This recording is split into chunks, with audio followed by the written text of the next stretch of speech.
Have you heard of letterboxing or geomapping? So it's sort of like a treasure hunt. They usually take you to these grand views or like a nice outdoor area.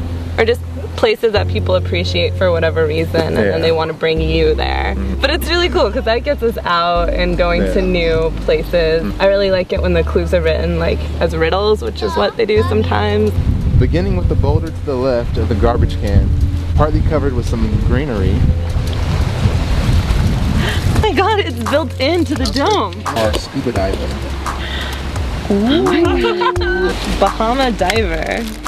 So this is a really tiny book. We'll be putting that in our book and then putting our stamp in there. It's something I wouldn't do it by myself really, but it's something that I like to do with Kate and for one of my siblings. And it's kind of, you know, fun to do something and then you get a reward at the end. Because I think the outdoor industry, they think that they have to represent extreme sports. And most people aren't extreme. They think outdoorsy people are all skydiving and rock climbing and skiing and helicopter skiing, and that's definitely not the case. I think I was more uninhibited when I was little, but now I'm a little scared of getting hurt sometimes.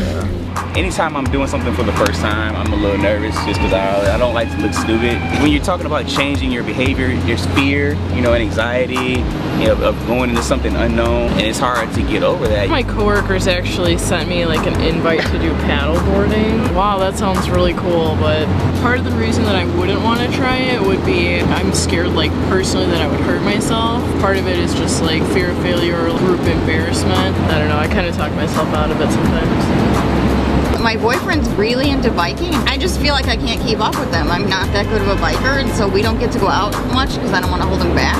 And there's so many competitive people out there. Nobody's just leisurely about it. If it seems like other people are picking it up a lot faster than me, I might drop it. Maybe I just don't have what it takes. When I'm with other people, I don't really tend to compete with them. I don't really care much about the calories you burn or the distance that you go. For me, I like to see improvement. I like to push myself. That's the other thing about cycling, is that repeating gets your personal best. And I do that every day. People get to a point where it's like, okay, I realize I'm not the best at everything. I've literally seen ladies come with a cane and start walking up, and next thing you know, they're jumping on the Segway and doing a 2.5-hour tour. I started doing Zumba.